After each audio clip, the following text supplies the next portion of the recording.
of the Museum of Modern Art in the room devoted to pop art.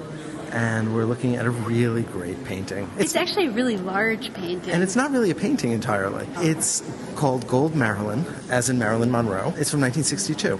And it's not only that it's big, but it feels expansive because most of the canvas is covered with this kind of slightly metallic, bronzish gold paint. Marilyn's head sort of floating in a rectangle in the center. In the Too very small. Center of it. I mean, really sort of weirdly isolated within the plane of the gold. But look at Marilyn's head. First of all, this is interesting because it was from, if I remember correctly, the last photo session that she vetted and she sort of approved. And if you look at it, it's actually terribly printed. It's not painted at all. No, it's a print. Yeah, right? From a newspaper, right? From a photograph from a newspaper that's been blown up, printed in black, and then really garishly overprinted with bad registration with these horrible colors that came right out of Dick Tracy comic strips. This yellow on top of the black for the hair, right? And the red for the lipstick and the green eyeshadow. Oh, God, this turquoise. It's just awful, isn't it? And then really the most sort of glamorously garish, the red of the lips, right, over the black. Now, this was right after her suicide. So this is very powerful stuff. So this is almost in memorial. I think it's got religious overtones. I think this is a kind of icon.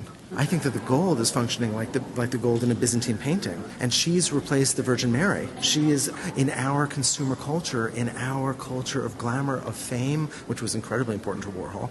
She is now... Well, that is our culture. That is who we are. And that's Warhol's brilliance, that he's not thinking about the history of art so much as what is authentic to now. And in fact, let's go back to the printing issue. Warhol, I think, makes this really interesting assessment, which is that painting is no longer an entirely authentic process in 1962. When we live in a world that is a world of manufacture, of mass production, then he steps back and he stops painting. He starts making prints, which are in multiple. He starts hiring people to make his prints for him, and he does this in a studio, which he calls the factory. This has got to have been upsetting, in fact, to people who are still looking for the craft of painting.